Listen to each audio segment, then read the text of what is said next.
All new at 10, train troubles. Why delays in downtown Claremore won't be fixed anytime soon. Also, search for a killer. The new developments as authorities try to find the man they think gunned down 2 people. And heroes return home. The best Christmas gift of all, an emotional homecoming for dozens of Oklahoma's 45th.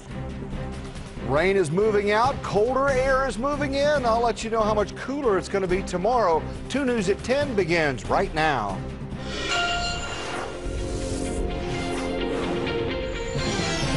You're watching 2 News Works for You in high definition. Good evening and thank you for choosing 2 News. I'm Karen Larson. Russ McCaskey has the evening off. New developments in 2 homicides yesterday in Tulsa County and the nationwide manhunt for the alleged killer.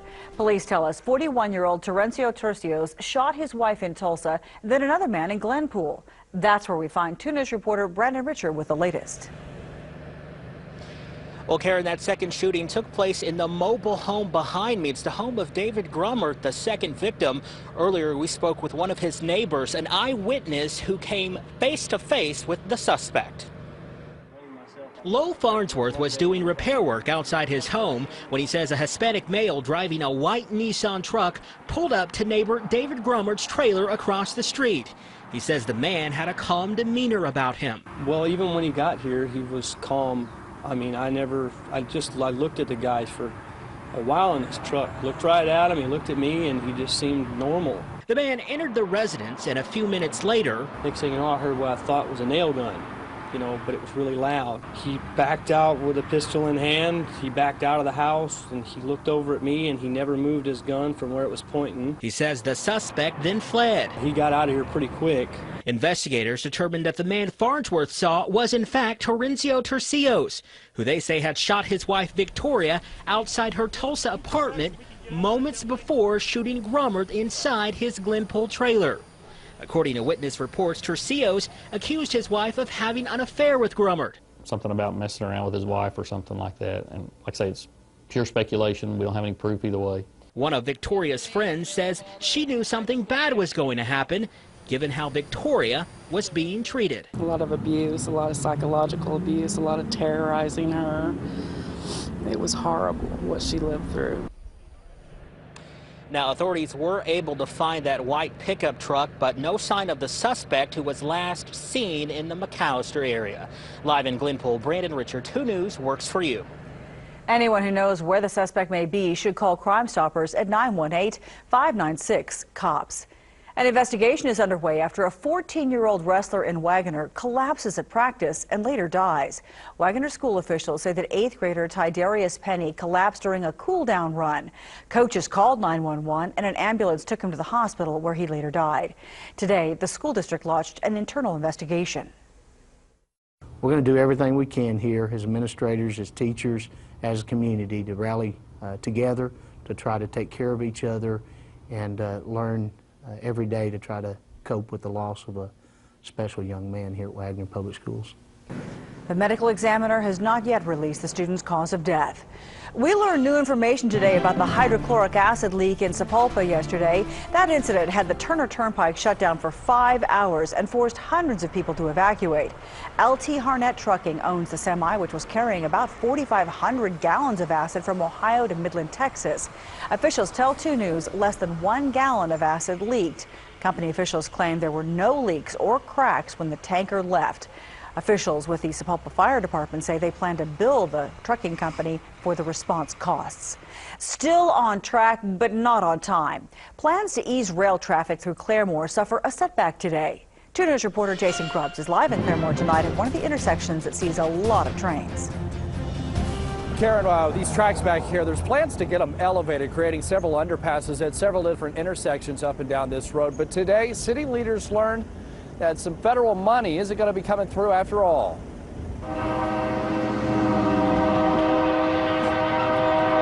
This is the scene in Claremore every day, all day. Some 75 trains roll through town, frequently stopping traffic. Sometimes they come through about every 15-20 minutes.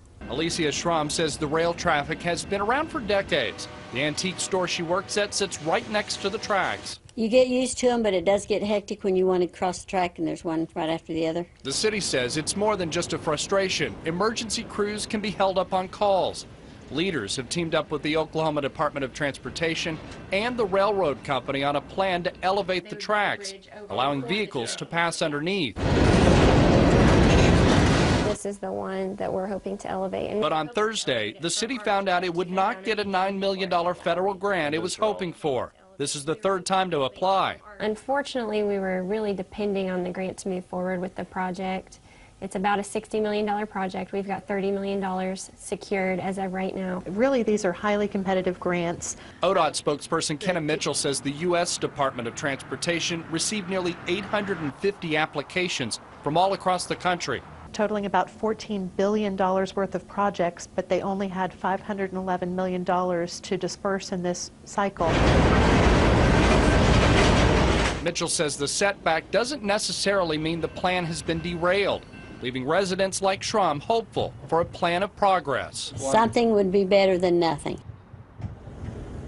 Right now, city leaders tell me their plans to regroup, meet with ODOT, and figure out which direction to go from here. Putting live from Claremore tonight, Jason Grubbs, 2 News Works for You. Now, 2 Works for You weather's first forecast. Southeast Oklahoma has been cloudy all day long. This is a time lapse of our camera at Bacone College. We did see a few breaks in the clouds, especially west and northwest of the Tulsa area, but in Muskogee, cloudy all day long. And there is still some rain out there. Now, these showers are working their way from the southwest to the east and northeast. They'll be around for tonight. They'll be around very early tomorrow morning, though the general pattern will slowly be pushing those out of our area. It is colder. You saw Jason with those little ear muffs on. Well, it is 22 degrees colder right now than it was at 10 o'clock last night. Look how much colder it is up in Bartlesville. It's 25 degrees colder. We do have a northerly wind. I'm watching more clouds to our southwest that'll filter back into the area overnight tonight and into tomorrow. We'll wake up with partly cloudy skies and a cold start at 29. I'll let you know when those temperatures will be warming up. All that coming up in minutes. All right, thank you, Dan. New tonight, a happy homecoming for some Oklahoma soldiers. As American troops leave Iraq, we shouldn't forget the large number of our men and women still serving in Afghanistan. But a small group is home just in time for the holidays. And Shelley Mills has their story. Soldiers welcomed home with a standing ovation, a room full of smiles and tears. You look so different. These soldiers have spent months serving in Afghanistan. They're now home as part of the effort to reduce the number of troops in Afghanistan. These soldiers cover a wide spectrum of what the brigade does in Afghanistan, so they have every different military occupational specialty. After a very short ceremony, they were released into the arms of their loved ones. Hi, baby. It was a joyous occasion. I don't know how to describe it. Yeah, best Christmas present ever. For many, it's hard to believe this day is here. I was writing him a letter last night because I've been writing him every day since he left. And I was writing and I was like, I feel like I should be more excited, but it just doesn't seem real yet. These two are looking forward to starting their life. Married just over a year ago, they have spent more time apart than together. I'm glad to be home. It's been a long time. Each soldier excited about the chance to spend time with the people they love. We bought a house while he was on leave, so he finally gets to be in his house. Spend his time in his new home. As of now, this is their final trip home from Afghanistan. They're not currently scheduled to ever return. Knowing that you don't have to do anything else, that you're pretty much done, it's a big burden that's relieved.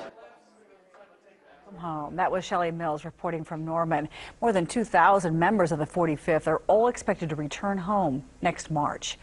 Tulsa County Sheriff's deputies are increasing patrols on the ground and in the air. They're hoping to cut down on burglaries. The sheriff's office is using a high-tech flying tool. It's a small plane they call the Talking Bird. A reserve deputy owns and pilots the plane, which puts another pair of eyes in the sky. We have deputies that are in cars saturating parts of the county. And doing so, what we're doing is we're also being the eyes in the sky. We can get in and see homes that you cannot see from the road. That's what makes this operation so much easier. At just $38 an hour, Crow says that it's considerably cheaper than the $500 to $600 an hour it takes to put a helicopter in the air. Other law enforcement agencies in Oklahoma are gearing up for holiday celebrations. We want people to know we're going to be out there. We want people to know we take drinking and driving seriously. Authorities announced plans for their New Year's Eve crackdown. Authorities will be looking for intoxicated drivers, as well as something new this year, inattentive drivers. That's texting, that's looking at a map, any other digital device, your TomTom, digital map, reading the paper. I saw someone the other day reading their Bible while driving down the road. Not a good thing to do while you're driving. 14 extra state troopers will help local police, and there will be 3 times the number of undercover officers keeping an eye on clubs and bars. AAA's free Tipsy Toe service will be back up and running over the Christmas and New Year's holidays. Whether you're a AAA member or not, if you've had too much to drink, you and your vehicle can get a free ride home. It starts tomorrow and runs through January 2nd. Just call 1-800-AAA-HELP if you need the service. Still ahead tonight, safer online shopping. More than a half-dozen things you can do right now to protect yourself. That's in segment 2. Also, a dazzling display. Where to see a house right here in northeastern Oklahoma that's really gone the extra mile with Christmas lights. Tonight it Works for You weather. We'll talk about this storm system slowly moving out and when the next storm system moves in. Of course, in between that, we've got the weekend. We'll talk about those warmer temperatures next. Amazon's Kindle Fire tablet may have gotten some lukewarm reviews, but its sales seem to be sizzling. For the first time ever, Amazon offered a peek at its sales figures. The company revealed it sold more than 1 million Kindle Fires in the last 3 weeks in a row. Users have complained about problems such as slow, clunky internet browsing, but Amazon is promising an update within 2 weeks. Are you planning to avoid the crowds this Christmas by doing all of your shopping online? Well, that idea can come with its own level of stress if you're not careful. 2 News anchor Erin Christie tells us how to stay safe while shopping online in tonight's segment 2. The internet is a great place to find good deals on gifts for the holidays, but it's also a place where scammers can try and take advantage of you. The Better Business Bureau says, first make sure your computer security software is up to date to protect you from viruses and spyware. And shop trustworthy sites. The feds just shut down 150 websites for selling counterfeit goods to consumers who didn't know. It may look very close to the real thing, but the quality won't be there. The warranty won't be there. When looking for a great buy, keep the old adage in mind. If it sounds too good to be true, it probably is. Just don't believe that you're going to get that item at that incredibly low price, because you're probably about to be scammed. If the seller requires you to pay through MoneyGram or wire transfer, don't do it. Once that money's gone, it's gone. Opt for using your credit card for online purchases, because if what you bought never arrives, you can dispute the charges. If you paid for that item by check or just with a debit, that money's gone, and you might never see it again. Check the site's privacy policies and make sure the transactions are secure by looking for the S after HTTP in the web address and the lock symbol before paying.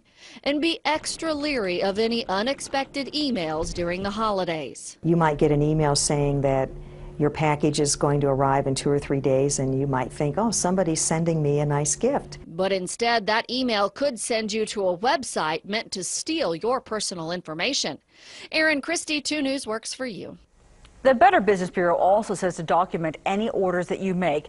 Check your credit card often for any suspicious activity and take a close look at the shipping offers. Also, make sure that gift is going to arrive by Christmas.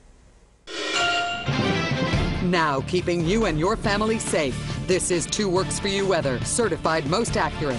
Jack Smith, our friend in Pensacola, snapped this picture right at sundown. Notice something interesting about that? Look at it for a second. That vertical shaft of light, did you know there's actually a name for that? It's called a sun pillar. Sunrise and sunset, when you often see these little vertical shafts, this refraction of light creating that little image. But great job out there. If you've got a weather image, there's our address, weather@kgrh.com. We really appreciate that. It's still raining. Last night we showed you that area of rain across eastern and southeastern Oklahoma. It did work its way a little bit further to the east, but again, moisture from the south continues to be pulled up in that flow, and it'll clip southeast Oklahoma again for tonight. It'll be around early tomorrow morning. It will slowly start to move out that ridge of high pressure to our north. We need to get that moving down to the southeast, and that would scour out the moisture. But if you look down towards southwest Oklahoma, look down there. Those are more clouds developing, and those are moving back into central Oklahoma. Guess where they're headed next? back into our area for tomorrow. So we're going to have a hard time shaking the early morning clouds, but we will by afternoon. Partly cloudy skies on Friday. It's 40 degrees out there right now, and there is a north wind. At 9 o'clock, the winds were considerably less than that, so a little bit of a bite in the air out there for early tomorrow morning. If you're going to be out for a morning walk or a ride, just be aware of that. These north winds will be around tonight and also for tomorrow. So again, we're still pumping in that air from the north, and that'll be moving in. So the afternoon temperatures tomorrow, once again, mostly in the 40s. So another cool day is coming out. We're already at freezing in Bartlesville and Oshaleta and Ramona. Head up towards Caney, Kansas, Coffeyville, Independence at 32 degrees. Southeast Oklahoma is not quite as chilly. The air there is a little bit more moist. Temperatures at 44 degrees in Big Mac and McAllister. I want you to check out the colder air that's up to our north. Dodge City is coming in with 30 degrees, and again, that air is blowing that cooler air back into the area, keeping things below normal overnight for tonight. Watch what the Futurecast does. It keeps the rain in far southeastern Oklahoma in the morning, but by lunchtime it rapidly moves out. It may be a bit more optimistic. It shows things completely sunny. It won't be. We'll see skies partly cloudy on Friday. And then for Friday night, we're going to be looking at another cool night. Saturday will be a little bit warmer, so if you've got some Saturday plans, right now things are looking pretty good. And then on Sunday, another storm system out west gets a bit closer, partly cloudy, and rain moving in for Sunday night and into early Monday. Right now, Monday looks wet. There's your morning start out towards Sand Springs, Sapulpa. Temperature there about 28 degrees. Bristow at 28, 24 degrees in Bartlesville. Up towards Coweta, your temperature there around 27 in the morning. The afternoon, 49 with a northerly wind for tomorrow. And then for the afternoon, temperature in southeast Oklahoma, a couple degrees warmer. Poteau, I'm going to forecast 53 over towards Heavener and Salisaw. And then the temperature up around Veneta, you're looking at 46 for a high temperature. So rain is coming in for Sunday night. It looks wet on Monday. It's going to linger into Tuesday. It's going to be hard to move that out on Tuesday, and then by Wednesday dry, and another weak system slides in here by Thursday of next week. So again, Karen, we are looking at temperatures across Green Country a little on the cool side for tomorrow, and the Channel 2 app, you're checking it out right now. You may not get this one back because it's not loaded on mine yet. It's a neat app, and it went on sale today for $2.99. So check that out, the Channel 2 app for your iPad. They updid the whole thing, and it's very, very slick. And we've enjoyed playing with it. Yes. Definitely. Nice. Lots of neat stories on there. Well, a former Dallas Cowboy finds himself in big trouble on drug charges. Big Al has the story. Also ahead, a house here in Green Country combining the sights and sounds of the season.